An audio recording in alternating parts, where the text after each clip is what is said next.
میں اور میری بیوی سونار کی دکان پر سونے کی انگوٹھی خریدنے کے لیے گئے۔ کچھ انگوٹھیاں دیکھنے کے بعد میری بیوی کو ایک انگوٹھی پسند آ گئی۔ قیمت ادا کر کے جیسے ہی میں باہر نکلنے کے لیے مڑا تو ایک باروب شخص سے ملاقات ہوئی جو کہ مجھے جانتے تھے، لیکن میں ان کو بھول چکا تھا۔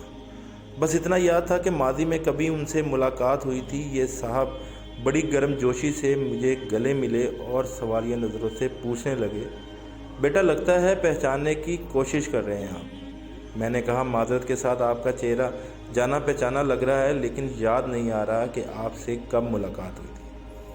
وہ تھوڑا سا مسکرائے اور کہنے لگے، میرا نام اقبال ہے، ویسے لوگ مجھے بڑا بھائی کہتے ہیں۔ آج سے چند سال قبل آپ اپنی فیملی کے ساتھ ہمارے گھر آئے تھے، گلبرگ میں ہمارا گھر ہے، شاید آپ کو یاد آ گیا ہو۔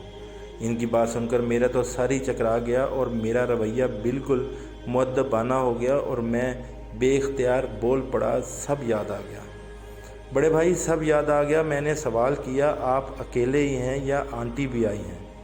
بڑے بھائی نے جواب دیا، جی آنٹی بھی آئی ہیں اور دوسرے بھائی بھی آئے ہیں، وہ بیٹھے ہیں، آپ ان سے مل سکتے ہیں۔ ایک سائڈ پر دیکھا تو آنٹی برقع پہنے بیٹھی تھیں اور ساتھ میں ہی دوسرے بھائی بھی کھڑے چہرے پر مسکراہٹ سجائے میری طرف دیکھ رہے تھے۔ میں نے اپنی بیگم کو کہا کہ آنٹی کو سلام کرو اور بعد میں ان کا تعارف کرواتا ہوں۔ میری بیگم گئی، آنٹی کو سلام کیا۔ آنٹی نے بہت ہی اچھے طریقے سے میری بیوی کے سر پر ہاتھ پھیرا اور پھر بہت ہی پیارے انداز میں میری بیوی کو دعائیں دیں۔ میں نے آنٹی کو بتلایا کہ یہ میری بیوی ہے اور یہ میرا 3 سال کا بیٹا ہے۔ آنٹی بہت خوش ہوئیں اور اپنے بیٹے کی طرف آنکھوں ہی آنکھوں میں اشارہ کیا، جس نے میری بیٹے کی جیب میں 1000 کا نوٹ ڈال دیا۔ میں نے بہت اصرار کیا کہ یہ غلط ہے، لیکن آنٹی نہ مانی۔ کچھ ادھر ادھر کی باتوں کے بعد میں آنٹی سے آنے کا مقصد پوچھا تو آنٹی کہنے لگی کہ اللہ نے میری بیٹی کو بیٹے کی نعمت سے نوازا ہے، اس لیے بیٹی کے لیے اور ان کے اہل خانہ کے لیے کچھ تحائف خریدنے آئی ہیں۔ میں نے پوچھا، آنٹی کون سی بیٹی؟ آپ کی تو تمام بیٹیاں شادی شدہ تھیں، صرف ایک کنواری تھی جس کے رشتے کے لیے ہم لوگ آئے تھے، اور آپ لوگوں نے کہا تھا کہ ابھی 5 یا 10 سال تک شادی کا کوئی پروگرام نہیں ہے۔ حالانکہ مجھے حیرانگی ہوئی تھی کہ گھر پر رشتے کے لیے بلوا کر پھر کہہ دینا کہ 5 یا 10 سال تک شادی کا کوئی پروگرام نہیں، کتنی غلط بات ہے۔ آنٹی کو جیسے ایک جھٹکا لگا، لیکن وہ ایک سمجھدار خاتون تھی، فوراً ہی سمجھ گئیں کہ بات کچھ اور ہے۔ پوچھنے لگی کہ یہ بات آپ کو کس نے کہی تھی؟ میں نے کہا، والد صاحب نے کہا تھا۔ تو وہ کہنے لگی، نہیں، بات دراصل کچھ اور تھی، لیکن آپ کے والد صاحب نے آپ کا پردہ رکھا تھا۔ میرے اندر ایک تجسس پیدا ہو گیا کہ میرے والد صاحب ہم سے کیسے غلط بیانی کر سکتے ہیں، اور میرے والد صاحب نے کبھی بھی جھوٹ نہیں بولا تھا۔ آنٹی نے اپنے بیٹے کو کہا کہ مجھے میرے بیٹے کے ساتھ اکیلا چھوڑ دیں، اور میں نے بھی اپنی بیگم کو کہا کہ تم تھوڑا سا وقت مجھے دو، بچے کو کچھ کھلا پلا لاؤ۔ آنٹی کہنے لگی، بیٹا جس دن تم اور تمہارے اہل خانہ ہمارے گھر ہماری بیٹی کا رشتہ لینے آئے تھے، میں نے اسی دن تمہارے رشتے سے انکار کر دیا تھا، جو کہ شاید تمہارے والدین نے تمہیں نہیں بتلایا۔ تم ایک پڑھے لکھے اور معاشرے میں ایک کامیاب شخص ثابت ہو سکتے ہو، مجھے پہلے ہی علم تھا، اور مجھے مکمل یقین تھا کہ میری بیٹی کو بھی تم خوش رکھو گے۔ لیکن نئے لوگوں سے رشتہ جوڑنے کے لیے صرف لڑکے کو ہی نہیں دیکھا جاتا، بلکہ اس کے مکمل خاندان کو دیکھا جاتا ہے، کیونکہ ہم نے مستقبل میں آپس میں میل جول رکھنے ہوتے ہیں۔ اس لیے لڑکی یا لڑکے کے گھرانے والوں کو دیکھ کر مستقبل کا تعین کیا جاتا ہے کہ یہ گھرانہ مستقبل میں کتنا کامیاب رشتہ نبھا سکتا ہے، کیونکہ زندگی میں اتار چڑھاؤ آتے رہتے ہیں اور ان حالات میں ہم کو کسی اپنے کی ضرورت ہوتی ہے۔ اس لیے ہم کسی ایسے سے رشتہ نہیں جوڑتے جو خوشیوں میں ہمارے ساتھ ہو، لیکن حالات کے خراب ہوتے ہی وہ ہم سے جدا ہو جائیں۔ اس لیے میں نے اسی دن آپ کے والد صاحب اور آپ کی والدہ صاحبہ کو صاف صاف انکار کر دیا تھا۔ ہو سکتا ہے کہ انہوں نے آپ کو درست بات نہ بتلائی۔ آنٹی کی باتیں سن کر میں مزید پریشان ہو گیا اور میں نے کہا کہ آنٹی، ہم بہن بھائی آپس میں ایک دوسرے پر جان چھڑکتے ہیں، خوشی اور غم میں برابر کے شریک ہوتے ہیں۔ کبھی ایسا نہیں ہوا کہ ہم میں سے کسی کو ایک دوسرے سے کوئی شکایت ہو۔ اگر آپ برا محسوس نہ کریں تو میں 100% درست ہوں کہ آپ کو ہمارے خاندان کو پرکھنے میں غلطی ہوئی ہے۔ آنٹی نے ایک سردا لی اور کہا، بیٹے अभी तुम बहुत छोटे हो, जो चीज़ें मैं देख सकती हूँ तुम उनकी तरफ कभी सोच भी नहीं सकते। मेरे इस्तफसार पर आंटी ने कहा कि मेरा अंदाज़ा कभी गलत नहीं होता। चलो मैं तुमको बतलाती हूँ, मैंने अपनी बेटी के लिए जितने भी रिश्ते देखे हैं उनसे कुछ शराइत रखी हैं। जो भी मेरी बेटी को देखने आए वो अपने तमाम बेटों और उनकी बेगमात को साथ लाएं। जो सबसे अच्छे कपड़े हों वो ज़ेब तन करके आएँ। घर की औरतें अपने मुकम्मल ज़ेवरात से सज कर आएँ। अगर घर में हर फर्द की अपनी अपनी गाड़ी है तो वो अपनी गाड़ी में आएँ। ये शराइत बहुत अजीब थी, लेकिन बाद लोगों ने इसका ये मतलब लिया कि शायद हम लड़के वालों को माली हालत देखना चाहते हैं, लेकिन ऐसी बात नहीं है। अब जब आपके अहले खाना हमारे घर तशरीफ़ लाए थे तो मैंने सबसे पहले तुम्हारे दोनों भाइयों की गाड़ियाँ देखीं, जो कि कदरें महंगी थीं। जब तुम्हारे वालिद साहब की गाड़ी की मालियत इतनी नहीं थी जितनी तुम्हारे दोनों भाइयों की गाड़ियों की कीमत थी। इस तरह फिर मैंने तुम्हारे वालिद साहब के कपड़ों का जायज़ा लिया तो फिर मुझे महसूस हुआ कि तुम्हारे भाइयों के जिस्मों पर सजे हुए कपड़े ज़्यादा महंगे हैं, और यही हाल तुम्हारे वालिद साहब के जूतों का था। जब मैंने तुम्हारी माँ के ज़ेवरात देखे तो उनकी मिकदार बहुत ही कम थी, लेकिन जबकि तुम्हारी दोनों भाभियों के हाथ, बाजू और गले ज़ेवरात से सजे हुए थे। फिर मैंने जब तुम्हारी भाभियों से पूछा कि घर का खाना कौन पकाता है तो तुम्हारी भाभियों ने कहा कि हम सब अलग-अलग पकाते हैं और तुम्हारे वालिदैन का खाना तुम्हारी बहन पकाती है।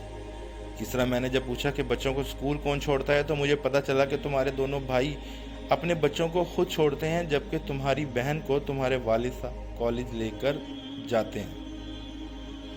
जब मैंने ये हालात देखे और सुने तो मुझे अफसोस हुआ उन बेटों पर जिनको पढ़ाने के लिए बाप ने अपनी सारी ज़िंदगी गंवा दी और उस औलाद को माशरे का कामयाब फ़र्द बनाया, लेकिन जब औलाद की बारी आई तो औलाद वालिद का सहारा बनने की बजाय अपनी ज़िंदगी गुजारने पर रज़ामंद हो गई। तुम्हारे बाप ने तुम्हारे लिए भूख अफलास भी देखा होगा, पैदल सफ़र भी किया होगा, तुम्हारे मुंह में निवाला डालने के लिए भूख भी बर्दाश्त की होगी, तुम्हें अच्छा पहनाने के लिए खुद 2-3 साल एक ही जोड़े में भी गुजारे होंगे। लेकिन जब औलाद की बारी आई तो औलाद बाप को भूल गई और अपनी दुनिया की रंग रलियों में मगन हो गई। तुम्हारे भाइयों ने खुद तो नई गाड़ी ले ली, लेकिन उनको ख्याल ना आया कि हमारा बाप आज भी उसी पुरानी गाड़ी में सफ़र क्यों करता है, क्योंकि उस पर अभी भी तुम्हारी बहन की और तुम्हारी जिम्मेदारी है।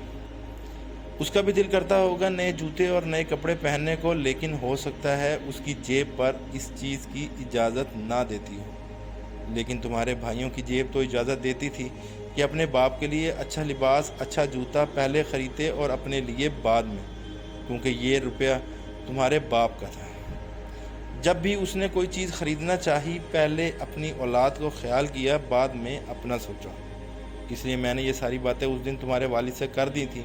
हमें दुनिया की मालो दौलत नहीं चाहिए, हमें तो ऐसे रिश्तेदार चाहिए जो अपने से बढ़कर अपने रिश्तेदारों को तरजीह दें, ताकि कल को जब हम नीचे गिरें तो हमको मज़ीद नीचे दबाने की बजाय ऊपर को उठाएं, ताकि कल को जब वो नीचे गिरें तो हम भी उनको सहारा दे सकें। मालो दौलत, आला ओहदा या मर्तबा तो हमेशा नहीं रहता, हमेशा जो साथ चलते हैं वो सच्चे रिश्ते चलते हैं। और अगर रिश्ते बनाने में हमसे थोड़ी सी भी गलती हो जाए तो सारी ज़िंदगी भी तबाह हो सकती है और नस्लें भी तबाह हो जाया करती हैं। मुझे फ़ख्र है आपके वालिद साहब पर कि उन्होंने आपको हकीकत से आगाह नहीं किया और फिर भी आप लोगों की गलतियों पर पर्दा डालते रहे। लेकिन देखना यह है कि औलाद अपने वालिदैन का कितना ख्याल रखती है। वालिदैन तो हमेशा से ही औलाद के लिए कुर्बानियाँ देते हैं। अभी औलाद की बारी है और मुझे फ़ख्र है अपनी औलाद पर कि आज कुछ भी हो जाए मेरी औलाद मुझे हमेशा तरजीह देती है। मेरे लिए पहले ख़रीदती है, बाद में अपने बीवी बच्चों के लिए कुछ ख़रीदा जाता है। और मुझे फ़ख्र है अपनी औलाद पर कि वो भी अपने वालिदैन को अपनी ज़िंदगियों से ज़्यादा तरजीह देती हैं। और हमारा पूरा ख़ानदान एक जान की मानिंद है। अगर किसी को किसी भी चीज़ की ज़रूरत पड़ जाए तो पीठ दिखाकर नहीं भागते, बल्कि ज़रूरत से ज़्यादा लेकर आते हैं। इसलिए मेरे बेटे, रिश्ते बनाना बहुत आसान है, लेकिन कामयाब रिश्ते चुनना और इनको निभाना बहुत मुश्किल है। कहीं एक नाअहल रिश्ता आपको इतना बड़ा नुकसान दे सकता है कि सारी उम्र की खुशियाँ गमों में तब्दील हो सकती हैं, और कामयाब रिश्ता आपको ऐसा सहारा दे सकता है कि तमाम ज़िंदगी के गम खुशियों में तब्दील हो सकते हैं। इतनी बात करने के बाद आंटी उठकर चली गईं और मेरी आंखों के सामने मेरे वालिदैन का चेहरा घूमने लगा। मेरी गाड़ी मेरे वालिद की गाड़ी से बेहतर थी, मेरा लिबास मेरे वालिद के लिबास से बेहतर था, मेरे घर की ज़ेब ज़ीनत का सामान मेरे वालिद के घर से बेहतर था। मेरी बीवी हाथ में सोने की चूड़ियाँ और कंगन थे जो मैंने ख़रीद कर दिए थे, लेकिन मेरी माँ का सारा जेवर बिक चुका था। मैं आज भी घर से दफ्तर और दफ्तर से घर, लेकिन मेरा बाप आज भी औलाद की जिम्मेदारियाँ निभा रहा था।